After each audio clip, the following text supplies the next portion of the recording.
After 320 years of exile, the crew of the Odyssey expected to find a graveyard. History simulations warned them of an atmosphere destroyed by runaway nanotechnology and extreme climate collapse, leaving them bracing for a toxic, uninhabitable wasteland. But as they broke orbit, the sensors returned data contradicting 3 centuries of established colonial history.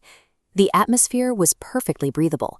There were no radiation spikes, no chemical distortions, and 0 physical evidence of climate damage. The ground level proved even stranger. Major urban centers stood entirely intact. Cars sat parked in their designated lanes, and apartment doors rested wide open, with untouched meals still sitting on dining room tables. This chart tracks surface bioscans from the Odyssey's first 48 hours. During this window, sensors registered 0 biological signatures and an absolute absence of human remains. Even when expanded globally across multiple continents simultaneously, the return was identical, an endless sequence of zeros. The crew found a perfectly preserved freeze frame, capturing the exact moment billions of people seemingly vanished without a trace in the 1850s. The illusion of a peaceful return broke on the first night. The mission parameters failed immediately when individual specialists started disappearing from their assigned posts. There were no distress calls, no one heard a scream, and there were no signs of a physical struggle. The attackers removed the crew members without leaving even a residual thermal trace. The Odyssey's advanced tracking protocols dropped offline one by one.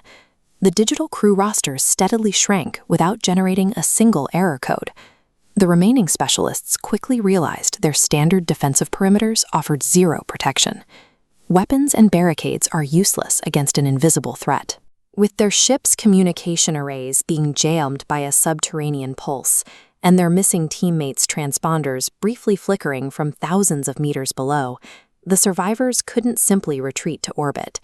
They followed the signal into the only place on Earth showing signs of activity, a massive aperture leading deep underground. Beneath the pristine streets, familiar human architecture abruptly ended. The team found themselves descending into a massive, hidden subterranean environment, defying any known engineering standards. The walls down there were biomechanical. Instead of concrete and steel, the structure consisted of dark, organic material that pulsed like a living lung. Embedded within that tissue were massive, non-human machines. They were still actively drawing power, humming with continuous, uninterrupted energy after 3 centuries of isolation. This vast underground complex lacked any life support systems or living quarters.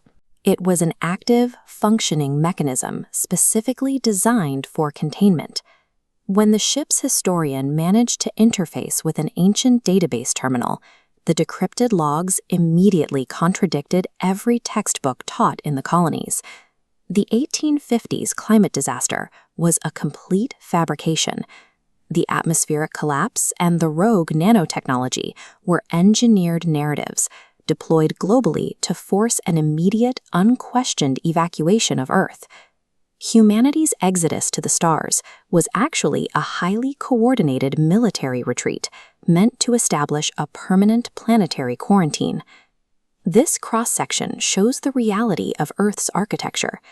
The untouched surface cities acted as a thin, deceptive crust over a massive, interconnected global cage built specifically to lock a hostile entity deep beneath the mantle.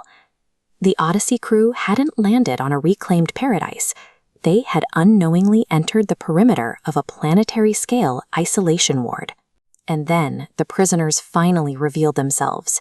Dozens of dark, silhouetted figures stepped out of the absolute darkness, moving into the dim light in perfect unison to confront the remaining crew. These quantum lifeforms possessed a terrifying biological capability. They could execute flawless mimicry of human biology, replicating faces, voices, and extracting deeply guarded private memories from their hosts. They weaponized those memories instantly. One creature disarmed Captain Ross by projecting the exact face, voice, and mannerisms of her deceased father, using his specific conversational cadence to paralyze her decision-making.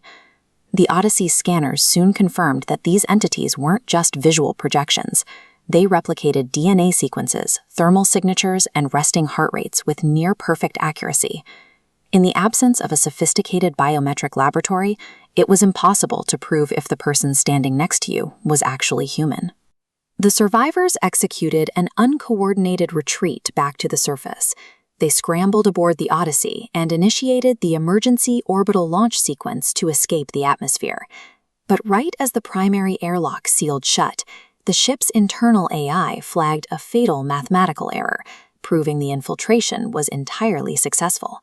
The entities had escaped their ancient underground prison.